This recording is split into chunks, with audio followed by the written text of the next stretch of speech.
বন্ধুসকল, আমাৰ দেশৰ আইন প্ৰণেতা বা পলিচি নিৰ্ধাৰণ কৰা সকলৰ চিন্তা কিমান সময় উপযোগী নহয় তাৰ নমুনা হৈছে এয়া মন্দিয়া বৰপেটা সংযোগী major district road, Mandia Bagbar. এয়া হৈছে এটা এম্বুলেঞ্চ ৰৈ আছে, বহু সময় ধৰি এম্বুলেঞ্চ তেওঁলোকৰ বাট বিচাৰি আছে কিন্তু পোৱা নাই। কিহৰ কাৰণে যে এয়া হৈছে সন্মুখত এটা দলং, ভেলেঙি নৈৰ ওপৰত থকা দলংখন এটা সময়ত কাঠৰ দলঙে যিহেতু ভোগাইছিল। কাঠৰ দলঙৰ পিছত যিটো পকী দলং নিৰ্মাণ কৰা হ'ল, এই পকী দলং নিৰ্মাণ কৰোঁতে ইয়াৰ যিখিনি ষ্টেণ্ডাৰ্ড বহল ৰাখিব লাগে সেই বহলখিনি তেতিয়া নাৰাখিলে, যাৰ পৰিণতিত আজি এই অৱস্থা। এই দলংখন কিন্তু বেছি পুৰণি নহয়, ব্ৰিটিছৰ দিনৰো নহয়। মই সৰুতে দেখা পাইছিলোঁ কাঠৰ দলং আছিল ইয়াতে, সেই কাঠৰ দলঙৰ পৰা পকী দলং হ'ল, কিন্তু যিখিনি বহল কৰিব লাগে সেইখিনি নকৰাৰ ফলত এই অৱস্থা হৈছে।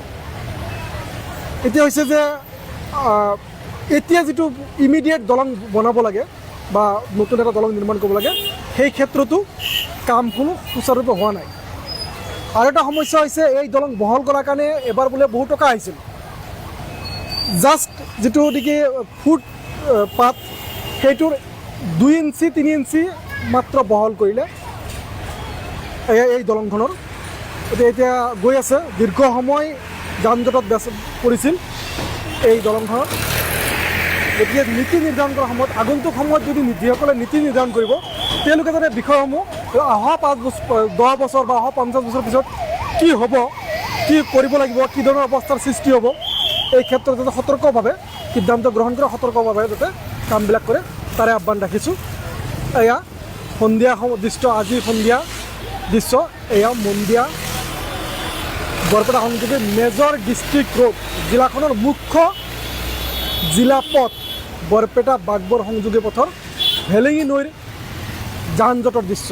এতিয়া মুকলি হ'ল, আকৌ সৰু এটা কিবা ভুলৰ কাৰণে, সৰু এটা কিবা হেৰিৰ কাৰণে আকৌ আটকি যাব।